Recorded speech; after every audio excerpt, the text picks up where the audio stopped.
Corona काल में बस का मनमाना किराया वसूले जाने से यात्री परेशान हैं और इसका विरोध करने पर बस कंडक्टर और स्टाफ के साथ रोजाना विवाद होने की शिकायतें मिलती हैं। बस मालिकों का कहना है कि किसी भी रूट की बसों का यात्री किराया बढ़ाया नहीं गया। उनका कहना है कि बस स्टैंड और शहर के विभिन्न इलाकों में बुकिंग ऑफिस खोलकर बैठे बुकिंग एजेंट यात्रियों से ज्यादा किराया वसूल रहे हैं। उन्होंने इसकी शिकायत एसपी और आरटीओ से की है। एक बार अभियान चलाकर ऐसे बुकिंग एजेंट्स के खिलाफ कार्रवाई भी की गई। यात्री जब ज्यादा किराए का विरोध करते हैं तो ये लोग उनके साथ मारपीट और लड़ाई झगड़े पर उतार हो जाते हैं। इस पर कैबिनेट मंत्री रविंद्र चौबे का कहना है कि सरकार बस मालिकों की मांग पर विचार कर रही है, बिना कोई फैसले के। यदि ज्यादा यात्री किराया वसूलता है तो गलत है। इन लोग को 10, 20, 30 एक्स्ट्रा बढ़ा दिए हैं। एक्स्ट्रा नहीं लेना चाहिए। जब सरकार नहीं निकाले ना तो लेना नहीं चाहिए पब्लिक से। जब सरकार बढ़ाएंगे ना तो लेना चाहिए। हमको पर्ची दो ऐसे करके, तो बोलते हैं कि नहीं इतना किराया हो गया है, अगर आपको जाना है तो इतना दो, नहीं तो उतरो, ऐसे करके। कई बार इसकी शिकायत डीजीपी से लेकर परिवहन विभाग के समस्त बड़े अधिकारियों को की गई है। कार्यवाही नहीं होना अनेक प्रकार के संदेहों को जन्म देता है और इस संबंध में माननीय परिवहन मंत्री जी को अब जाकर के शीघ्र इन बातों को बताई जाएगी। परिवहन मंत्री जी के साथ उनकी बैठक हो चुकी है और इस संबंध में आने वाले समय में जो दिशा निर्देश जारी करना है, मैं समझता हूं कि परिवहन मंत्री जी इसकी लगातार मॉनिटरिंग कर रहे हैं और उम्मीद है जल्दी इसका समाधान निकल जाएगा। और हमारे सहयोगी राजेश मिश्रा इस वक्त हमारे साथ में जुड़ रहे हैं। राजेश, जिस तरह समस्या यात्रियों को हो रही है, लोग दिक्कत महसूस कर रहे हैं, क्या बिना अनुमति के ये काम प्रतिदिन हो रहा है और इसकी शिकायत पहुंचने के बाद भी इन पर एक्शन अब तक क्यों नहीं हुआ?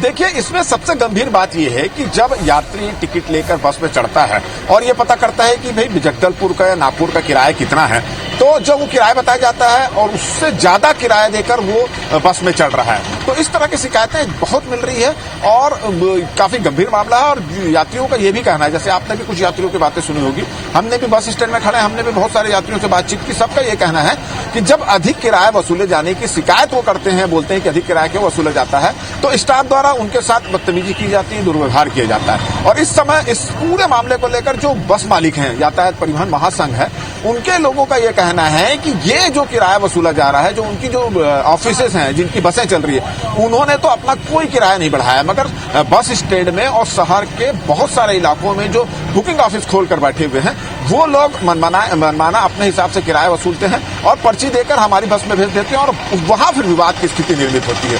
और इसकी शिकायत उन्होंने एसपी और आरटीओ से भी की है। मतलब कुल मिलाकर जो बस मालिक हैं, जो ओरिजिनल बस मालिक हैं, उनका कहना है जिनके पास कोई बस नहीं है, वो केवल ऑफिसेज में और बस स्टैंड में बुकिंग ऑफिस खोलकर बैठे हैं, वो मनमाना किराया वसूल रहे हैं। और इसको लेकर वो भी काफी परेशान होते हैं कि यात्री उनके पास आकर झगड़ा करते हैं। हमारे साथ एक और बस मालिक यहाँ पर खड़े हैं, सीवेश, जो लीगल पूरा सब चीज देखते हैं। इस तरह की शिकायत क्या आप लोगों को मिलती है? क्योंकि किराया तो अभी बढ़ाया नहीं गया है, तो किस आधार पर ज्यादा किराया यात्रियों से ले रहे हैं आप?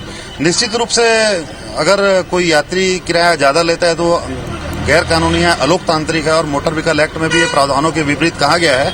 और ऐसी बहुत सी शिकायतें छत्तीसगढ़ यातायात महासंघ को प्राप्त हुई है और छत्तीसगढ़ यातायात महासंघ के द्वारा स्वयं से होकर के छत्तीसगढ़ शासन को, तमाम कलेक्टर को, एसडीएम को हमने ज्ञापन भी सौंपा है और इसमें त्वरित कार्रवाई का निवेदन किया है। एक और कोरोना काल है, यात्री वैसे ही चपेट में है, बेचारे बड़े मुश्किल से अपना जीविकोपार्जन चला रहे हैं। ऐसी स्थिति में अगर बुकिंग एजेंट या बस के ड्राइवर, चालक, परिचालक द्वारा अगर ज्यादा किराया लिया जा रहा है तो ये बिल्कुल आपत्तिजनक है। इसमें छत्तीसगढ़ शासन को तत्काल कार्रवाई करनी चाहिए और आईपीसी की धारा 420 के तहत में कार्रवाई करते हुए उनको जेल भी भेजना चाहिए। नहीं, देखिए, आपका ये कहना है कि जो बुकिंग ऑफिस खोल के बैठे हैं उन लोग ज्यादा किराया वसूल रहे हैं, तो वो बुकिंग ऑफिस आखिर किस आधार पर खोले? आपकी बसें वहां पर जाकर खड़ी होती है ना, उसी बसों में तो लोग बैठते हैं।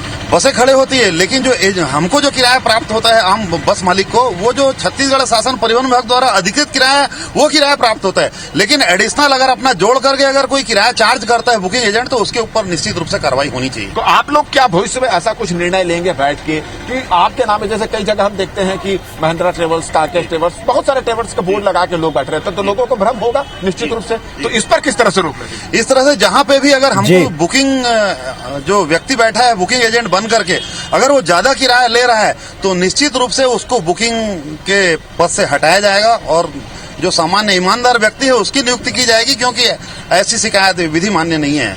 तो आपने सुना पुनीत कि ये तकलीफ जो हो रही है, मगर कुल मिलाकर खामियाजा यात्रियों को भुगतना पड़ रहा है, और उस वक्त भुगतना पड़ रहा है जब कोरोना काल में उनकी आर्थिक स्थिति ठीक नहीं है। जी, बहुत शुक्रिया राजेश आपका और तमाम लोगों का जो उन्होंने अपनी बात रखा है इस मंच के ऊपर। तो कुल मिलाकर इस तरह के मामलों में शिकायत का निराकरण होना चाहिए, उन पर कार्रवाई होना चाहिए।